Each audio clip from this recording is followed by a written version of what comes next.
تو آپ فرماتے ہیں کہ دو پروں کے ساتھ اپنی عملی زندگی کو اللہ کی طرف پرواز کرو، ایک کتاب اللہ اور دوسرا سنت رسول اللہ۔ یہاں پر یہ بھی بات عرض کر دوں کہ کچھ لوگ ہوتے ہیں کہتے ہیں کہ ہمیں تو بس قرآن مجید کافی ہے، سنت کی کوئی ضرورت نہیں۔ ایسے بھی لوگ آج موجود ہیں کہ ہمیں قرآن مجید کافی ہے، سنت کی کوئی ضرورت نہیں، اور قرآن مجید بتلا کر کہتے ہیں کہ قرآن مجید جو قرآن مجید میں ہوگا وہ مانوں گا، جو قرآن میں نہیں ہوگا میں نہیں مانوں گا۔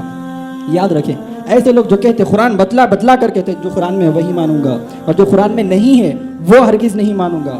تو یاد رکھیں وہ صرف بات ہے، وہ صرف کہنے کو تو کہہ رہا ہے لیکن وہ حقیقت میں اس پر عمل نہیں کر سکتا، گارنٹی کے ساتھ اس پر عمل کر ہی نہیں سکتا۔ کیونکہ آپ کو گزشتہ ہم نے اجتماع میں قرآن مجید کے جو مقاصد ذکر کیے تھے ان میں 4 مقاصد تھے، ان میں کا ایک مقصد یہ بھی تھا کہ قرآن مجید ہدایت کے لیے آیا ہوا تھا، ہدن، آپ نے تذکرہ سنا، تفسیر کی ہم نے بات کی تھی، تو جب وہاں پر ہم نے ذکر کیا تھا کہ اللہ تبارک و تعالیٰ نے قرآن مجید کو اسی لیے نازل فرمایا کہ وہ قرآن مجید انسان کو ہدایت کا راستہ دیتی ہے، ہدایت دیتی ہے، راہ بتلاتی ہے۔ جب ہم نے دیکھا کہ ہم نے پوچھا قرآن مجید ہمیں بتا کہ صحیح راستہ کیا ہے، صحیح ہدایت کہاں سے لے، قرآن مجید کہتی ہے خذوا ما آتاکم الرسول فخذوا وما نہاکم عنہ فانتہوا، کہ جو رسول تمہیں عطا کرو اس سے لے لو، اور جس سے باز کرے منع کرے اس سے رک جاؤ، جس چیز کا حکم دیا وہ کر گزرو اور جسے منع فرمائے اس سے باز آ جاؤ۔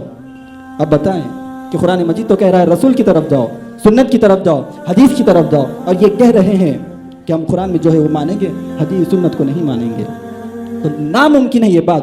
کہ جو قرآن کو مانے اسے ضرور حدیث کو ماننا پڑے گا، سنتوں کو ماننا پڑے گا۔ اگر کوئی یہ دعویٰ کرے کہ بغیر سنتوں کے، بغیر احادیث کے قرآن مجید کو مانوں گا، ہرگز نہیں مان سکتا۔ اسی طرح قرآن مجید کی دوسری آیت میں اللہ فرماتا ہے لقد کان لکم فی رسول اللہ اسوۃ حسنہ، ہم نے تحقیق کے ہم نے تمہارے لیے رسول میں اسوہ حسنہ کو رکھا ہے۔ اگر تم اپنی زندگی میں کسی کو رول ماڈل بنانا چاہتے ہو، کسی کی اتباع پیروی کرنا چاہتے ہو، تو رسول کے نقش قدم پر چلو۔ اس طرح اور ایک اور آیت میں فرمایا قل ان کنتم تحبون اللہ فاتبعونی یحببکم اللہ ویغفر لکم ذنوبکم۔ تو اب بتائیں کہ جو دعویٰ کرتے ہیں کہ قرآن کو مانیں گے، حدیث کو نہیں مانیں گے، اس دور میں بھی یہ ہوتا تھا، اس دور میں بھی ہوتا ہے۔ اسی لیے پیران پیر نے فرما دیا کہ جب تم اللہ کی بارگاہ میں پرواز کرو تو قرآن مجید اور سنت دونوں کو اپنے پر بنا کر پرواز کرو، تو کامیابی کی راہ پر چلو۔ تو یہ تعلیمات ہے پیران پیر کی جو ہمیں بد کرداری، بد اعمالی سے بھی بچاتی ہے اور گمراہی سے بھی بچاتی ہے، دونوں چیزوں سے بچاتی ہے۔ اور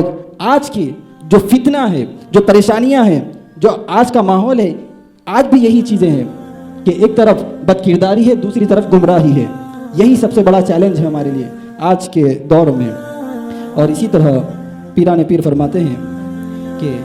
اپنا ہاتھ رسول اللہ صلی اللہ علیہ وسلم کے دست مبارک میں دے کر اللہ تعالیٰ کی بارگاہ میں حاضری دو، یعنی رسول کو وسیلہ بنا کر اللہ کی بارگاہ میں حاضر ہو۔ یہ بھی آپ کی تعلیمات میں تھا۔